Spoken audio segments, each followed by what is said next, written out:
தப்பி கரை சேர்ந்த பின்பு அந்த தீவின் பேர் மெலிதா என்று அறிந்தோம். நாங்கள் தப்பி கரை சேர்ந்த பின் அந்த தீவின் பேர் மெலிதா என்று அறிந்தோம். அப்போஸ்தலனாகிய பவுலுடைய வாழ்க்கையுடைய சரித்திரத்தை பார்க்கும் பொழுது அவர் தேவ தூஷணம் தேவனுக்கு விரோதமாய் எழும்பி, இயேசுவுக்கு கிறிஸ்தவர்களுக்கு விரோதமாய் எழும்பி கல்லெறியவும் அவர் நியாயப்பிரமாணத்தின்படி அவர்களை தண்டிக்கவும் இருக்கிறவராய் இருந்தார். நடந்த காரியம் என்ன?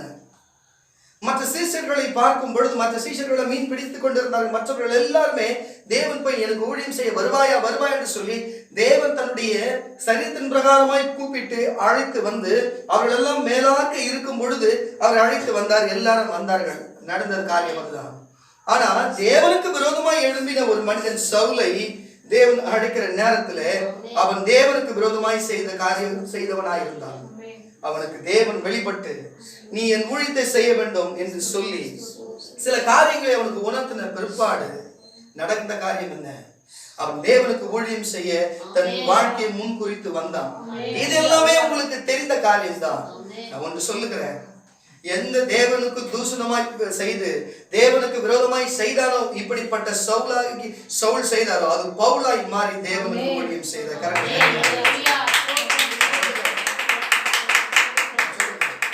எல்லா அப்போஸ்தலர்களுக்கும் தேவன் 9 வரங்களை கொடுத்து வெளிப்பட்டார். அவருடைய வாழ்க்கையில வேத வசனம் சொல்லுகிறது அவர் அப்போஸ்தலனாக வெளிப்பட்டார் என்று சொல்லி. அல்லேலூயா. நான் மறுபடியும் சொல்லுகிறேன், அப்போஸ்தலன் என்று சொன்னால் அவனுக்கு 9 வரங்கள் உண்டு. அவன் நினைத்தால் எதை வேணாலும் ஜெபித்தால் என் ஆண்டவர் கொடுக்க வல்லமுள்ள தேவன். எதை வேணாலும் செய்ய அவனுக்கு வல்லமை கர்த்தர் கொடுத்திருக்கிறார். எலியாவையும் பாருங்கள், எலியாவின் நாட்களிலே எலியா கேட்டா அக்கினியை கூட இறங்கி வர வல்லமை எலியாவுக்கு கொடுத்திருக்கிறார்.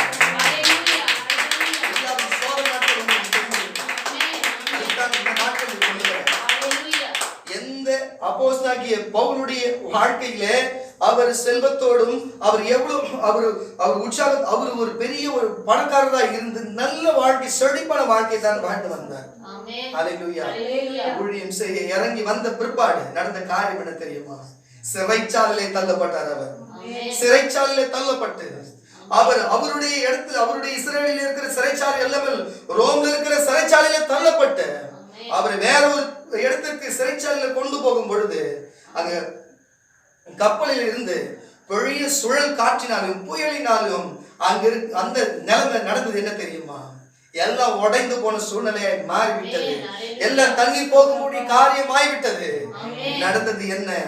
எல்லாரும் அங்க இருக்கிற எல்லாரும் அவனுடைய வார்த்தை கேட்கும்படி ஒரு காரியத்தை அவர்கள் தப்பிக்க தீவிர வேல்மலை காத்துவர்கள் வீட்டுக்குள்ள கொண்டுகிறோம். ஒருத்தருக்கு உதவி செய்ய மாட்டோம். நல்லா கவனிங்க, நல்லா கவனிங்க. கீழே தண்ணியில கஷ்டப்பட்டா யாரும் மேல் வீட்டுல இருக்கிறவங்க யாரும் இங்க உதவி செய்யறதுக்கு ஆள் கிடையாது. என்ன காரியம் சொன்னா அங்க வேற தீவுக்கு போறாங்க. அவங்க படகுல ஏறி அந்த தீவின் பேர் மெலிதா என்று அர்த்தம். அந்த தீவுக்காரன் அவர் ஏற்றுக்கொள்ள வாசிங்க சகோதரி வசனம். நாங்கள் தப்பி கரை சேர்ந்த பின்பு அந்த தீவின் பெயர் மெலிதா என்று அறிந்தோம். அந்நியராகிய அந்த தீவா எங்களுக்கு பாராட்டின அன்பு கொஞ்சமல்ல. யாரும் தட்டுங்களேன்.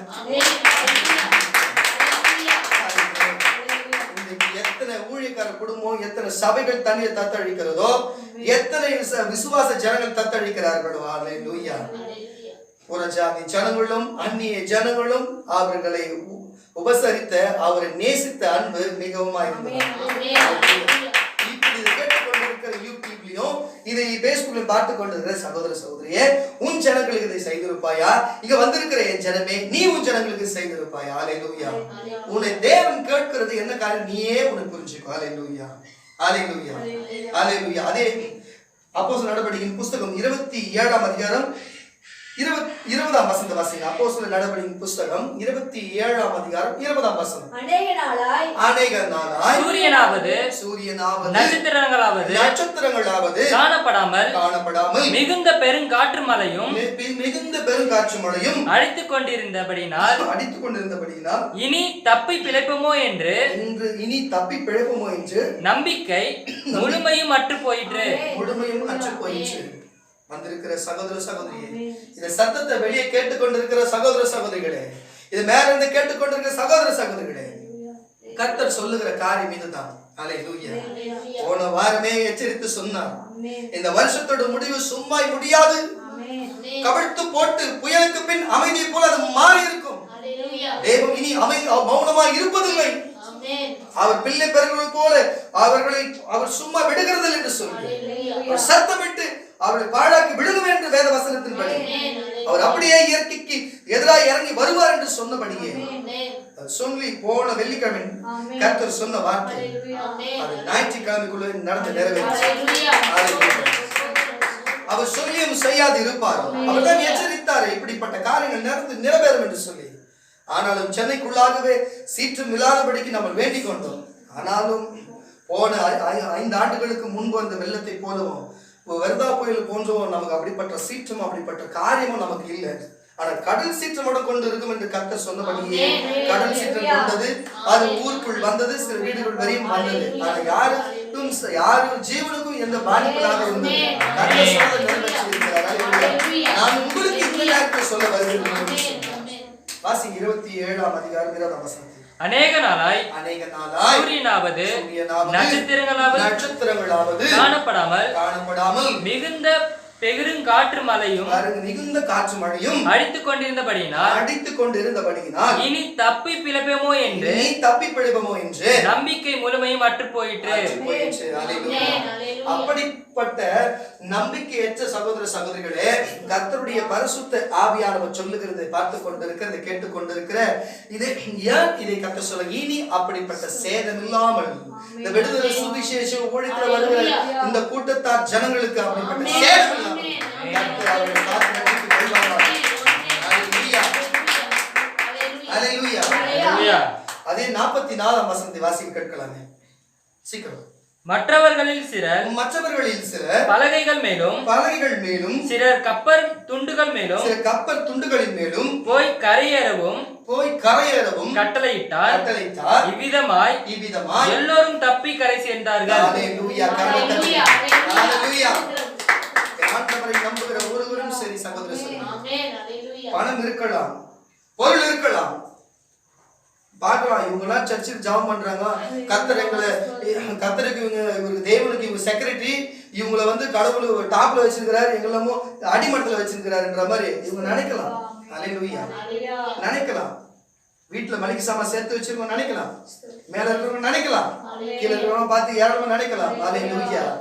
அவர்கள் படகிலும் சரி பலகிலும் சரி தப்பி கரை சேர்ந்தார்கள். அல்லேலூயா. அவர்கள் தப்பி கரை சேர்ந்தார்கள். கரங்களை தட்டி அல்லேலூயா சொல்லுங்க. கரை சேர்ந்தார்கள். ஆரம்பம் எப்படி வேணா இருக்கட்டுமே, நீங்க நினைத்திருக்கலாம், மற்றவர்கள் எப்படிலாம் நினைத்திருக்கலாம். இந்த நாள்ல என்ன இன்னைக்கு எல்லாம் வெள்ளிக்கிழமை, நாங்க கொரோனா நேரத்திலேயே சபையை மூடலையா, வெள்ளத்துல மூடுவோம் போறாங்க. நான் பிரசங்கம் எனக்கு அதுக்கு முன்னாடி வரை என்ன ஆண்டவர் இப்படிப்பட்ட சோதனை என்று சொல்லி நானும் சகோதரர் விக்கியும் சேர்ந்து எல்லாத்தையும் கிளீன் பண்ணி ரெடி பண்ணே இருந்தோம். பரிசுத்த ஆவியை வெளிப்படுத்தினது என்ன காரியம் தெரியுமா, இவனுக்கு எப்படி நடத்துவாங்கன்னு சொல்லிட்டு உள்ள பேசி நான் சொல்லினேங்கிறேன். இந்த மாதிரி சொல்றாரா சொல்லிட்டு அவர் பார்த்துனேங்கிறேன், என் குழந்தைங்க கஷ்டப்படுறாங்கன்ட்டு பார்த்துனேங்கிறாருன்னு சொல்லி அவர் சொல்லினேங்கிறாரு. நான் சொன்னேன் அவங்ககிட்ட, நடந்து தெரியுமா, இதுக்கப்புறம் செய்ய போகிற ஊழியத்தையும் இதுக்கப்புறம் நடக்க போற மகிமையை நீங்க பார்த்தீங்க.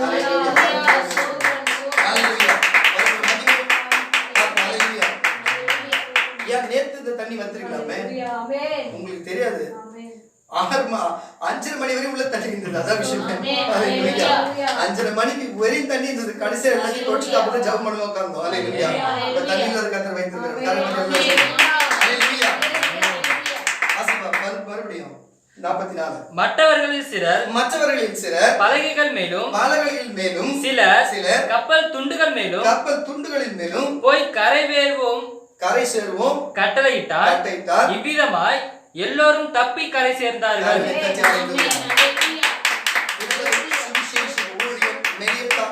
இருக்கிறது. இயேசு எப்பொழுதுமே நம்மளை காக்கிற அவர் ரட்சகராகவே எப்பொழுதும்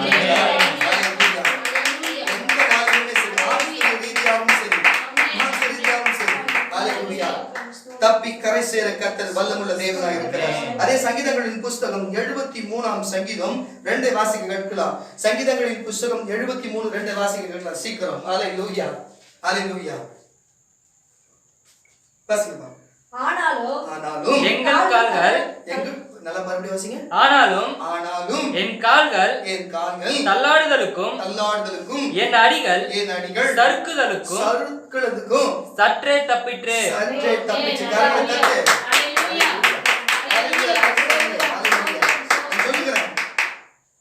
அவர் சொன்ன காரியம் சென்னையில எப்படிப்பட்ட காரியம் உண்டாகும் என்று சொல்லி போன வாரம் எல்லாம் நம்ம எல்லாம் ஜெபித்து தேவனுக்காக ஆண்டவரே எங்க சென்னை பகுதி எங்க செம்மஞ்சேரி பகுதி காப்பாத்துன்னு சொல்லி நம்ம எவ்வளவு நம்ம ஜபிக்காத சூழ்நிலை என்ன இருக்கலாம் அதோட நிலைமை என்ன. அல்லேலூயா. இது மட்டும் இல்லைங்க, இன்னும் இருக்குது. இன்னும் நாள் முடியல. அல்லேலூயா. இன்னும் முடியல, இன்னும் இருக்குது. அல்லேலூயா. இப்பதானே ஆரம்பிச்சுக்குது. எலியாவின் நாட்களில எல்லா தீர்க்கதரிசிகளும் வெட்டி கொலை பண்ணி போட்டார்களாம். அப்போ அவருக்கு தேவ தூதனானவன் அவர் கொடுத்த அப்பமும் அதனாலே அவர் மிகுந்த தூரம் நடந்து போனாராம். அது மாதிரி சகோதர சகோதரியே, இன்றைக்கு வார்த்தை என்னும் அவர் மன்னாவை வார்த்தை என்னும் அப்பத்தை உனக்கு கொடுக்கும் பொழுது நீ இன்னும் வருகிற சோதனையில் இருந்து வருகிற வேதனையில் உன்னை தாங்கிக் கொள்ள எலியாவை போல நீ போட வேண்டிய தூரம் மிகவும் இருக்கிறது. இன்னும் பார்க்க வேண்டியதான் அநேக காரியங்கள் இருக்கிறது. அது போட பலனை கொடுக்க உனக்கு பலனை கொடுக்க அழைத்து வந்திருக்கிறார் சகோதர சகோதரியே. அதே 1 சாமுவேலின் புஸ்தகம் 19ஆம் அதிகாரம் 1 சாமுவேலின் புஸ்தகம் 19ஆம் அதிகாரம் 11ஆம் வசனத்தை வாசிக்க கேட்கலாமே சீக்கிரம். 1 சாமுவேலின் புஸ்தகம் 19ஆம் அதிகாரம் 11 வாசிக்க கேட்கலாம். தாவீதை காவல் பண்ணி மறுநாள் காலமே அவனை கொன்று போடும்படிக்கு சவுல் அவன் வீட்டிற்கு சேவகரை அனுப்பினார். இதை தாவீதுக்கு அவன் மனைவியாகிய மீகாள் அறிவித்து நீ இன்று ராத்திரியிலே உம்முடைய பிரயாணத்தை தப்புவித்து கொல்லாவிட்டால் நாளைக்கு நீ கொன்று போடப்படுவீர் என்று சொல்லி மீகாள் தாவீதை ஜன்னல் வழியாய் இறக்கிவிட்டால் அவன் தப்பி ஓடி போனான். ஏன் தெரியுமா சொல்லுகிற சகோதர சகோதரியே, நம்முடைய கால்கள் அடிகள் சற்றே தப்பிச்சு. நான் சொல்லுகிறேன் சகோதர சகோதரியே, வருகிற காரியங்கள் ஏராளமான உங்களுக்கு இதுவரையுமாய் சொன்ன தீர்க்க தரிசனம் எல்லா தீர்க்க தரிசனமும் கர்த்தர் நிறைவேற்றி வருகிறது. போன வாரம் சொல்லுங்க, இதை வெளியில இருந்து கேட்கிறவங்க கேள்வி கிண்டலமா உங்களுக்கு இருக்கும். தீர்க்கதரிசி நாமத்தின் நிமித்தம் தீர்க்கதரிசி ஏற்றுக்கொள்ளுகிறவர் தீர்க்கதரிசி கேட்ட பலன் அடைவார். உங்களுக்கு தெரியும், இதை கேட்கிற உங்களுக்கு தெரியும். போன வாரம் சொன்னது என்ன, இந்த வாரம் நடந்ததுன்னு உங்களுக்கு தெரியும். வெளியில இருக்கிறவங்களுக்கு கேள்வி கிண்டலமா இருக்கும், இருந்துட்டு போட்டோம். தீர்க்கதரிசி இல்லாத தேசம் சீர்கெட்டு தான் இருக்கும். தாய் தப்ப இல்லாத பிள்ளைங்க சீர்கெட்டு தான் இருப்பாங்க. நீங்கனாச்சும் தாய் தப்ப இருக்கிற பிள்ளைங்களா இருக்கிறீங்க. நீங்க தீர்க்கதரிசி ஏற்றுக்கொண்டு கர்த்தருடைய வார்த்தையை பின்பற்றுகிறவர்களா இருக்கீங்க. பாதங்கள் சற்றே தப்பிச்சு. அதே ஏசாயா எழுதின தீர்க்கதரிசன புஸ்தகம் 10ஆம் அதிகாரம் 20ஆம் வசனம். ஏசாயா எழுதின தீர்க்கதரிசன புஸ்தகம் 10ஆம் அதிகாரம் 20ஆம் வசனம். சீக்கிரம் எடுத்து வாசிக்க கேட்கிற சீக்கிரம். அக்காலத்திலே இஸ்ரவேலின் மீதியானவர்களும் யாக்கோபின் வம்சத்தில் தப்பித்தவர்களும் பாருங்க, யாக்கோபின் வம்சத்தில் தப்பித்தவர்களும் பின்னோரும் போது தங்களை அழித்தவனை சேர்ந்து கொள்ளாமல் இஸ்ரவேலின் பரிசுத்தராகிய கர்த்தரையே உண்மையாய் சார்ந்து கொள்ளுவார்கள். மறுபடியும் ஏசாயா தீர்க்கதரிசன புஸ்தகம் 10ஆம் அதிகாரம் 20ஆம் வசனம். அக்காலத்திலே இஸ்ரவேலின் மீதியானவர்களும் யாக்கோபின் வம்சத்தில் தப்பினவர்களும் பின்னொரு போது தங்களை அழித்தவனை சார்ந்து கொள்ளாமல் இஸ்ரவேலின் பரிசுத்தராகிய கர்த்தரையே உண்மையாய் சார்ந்து கொள்வார்கள்.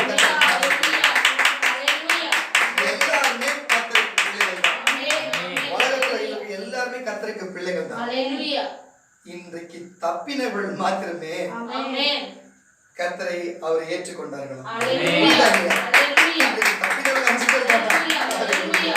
இன்றைக்கு தப்பினவர்களே அவரை ஏற்று மறுபடியும் வாசிக்க புரியும். அக்காலத்திலே இஸ்ரவேலின் மீதியானவர்களும் பாருங்க, இந்த சபையிலே ஜனங்களுக்கும் வெளியிலும் சரி, மீதியானவர்கள் யாக்கோபின் வம்சத்தில் தப்பினவர்களும் பின்வரும்போதும் தங்களை அழித்தவனை சார்ந்து கொள்ளாமல் இஸ்ரவேலின் பரிசுத்தராகிய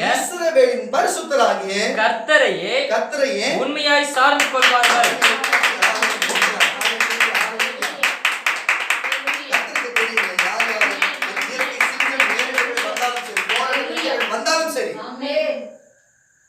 அதை சார்ந்து போகிறவர்களும் உண்டு, அழிவுக்கு விளிம்பாய் இருக்கிறவங்க பின்னால போகிறவர்கள் உண்டு. ஐயோ, ஆனா உண்மையாகவே கர்த்தரை சார்ந்து அவரை தேடுகிறவர்களும் உண்டு. அல்லேலூயா.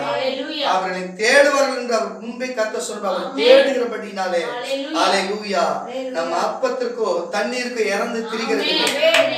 இன்னைக்கு இந்த கூட்டத்துக்கு வந்த என் ஜனமே, அப்பத்துக்கும் தண்ணீருக்கு இறந்து திரிகிறது.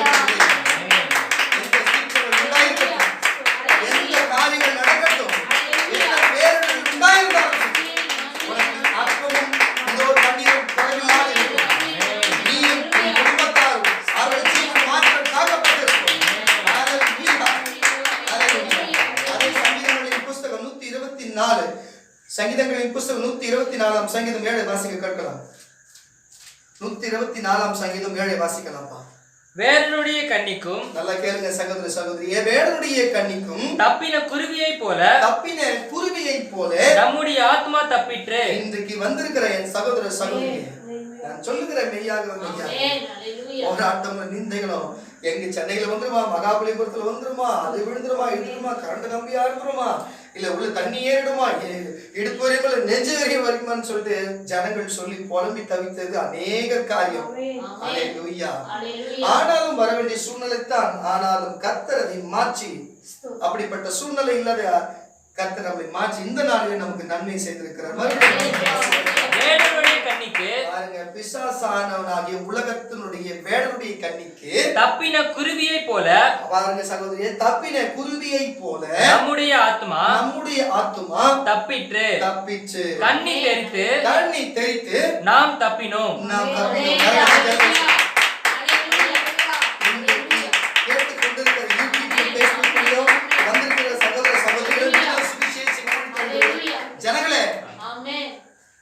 பிசாசுடைய கண்ணிக்கும் இயற்கையின் கண்ணிக்கும் நீ சற்றே தப்பிச்சு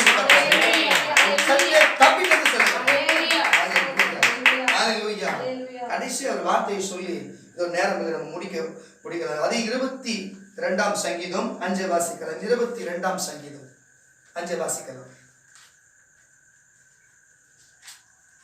22 சங்கீதம் 5 வாசிக்கலாம். உம்மை நோக்கி கூப்பிட்டு, பாருங்க சகோதர சகோதரியே, இதுதான் விஷயம். உம்மை நோக்கி கூப்பிட்டு தப்பினார்கள். உம்மை நம்பி வெட்கப்பட்டு போகாதிருந்தார்கள்.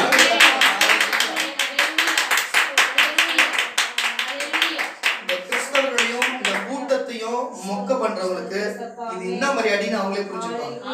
வாசிக்கிற வசனத்தை, உம்மை நோக்கி கூப்பிட்டு, நம்ம யாரை நோக்கி கூப்பிடணும்? மனுஷனையா? அக்கா நான் வரேன், அண்ணா உங்க வீட்டுக்கு நான் வந்துறேன், தம்பி உங்க வீட்டுக்கு வந்துறேன். இதுதான் நம்மளோட வேலையை. நல்லா புரிஞ்சுக்கிட்டு நம்ம ஐயோ எங்க வீட்டுல அது இல்லை, இது கொஞ்சம் கொடுங்க, இதுதான் நமக்கு. யாரை நோக்கி? கர்த்தரை நோக்கி. வாசிடா. உம்மை நோக்கி கூப்பிட்டு தப்பினார்கள். உம்மை நம்பி வெட்கப்பட்டு போகாதிருந்தார்கள்.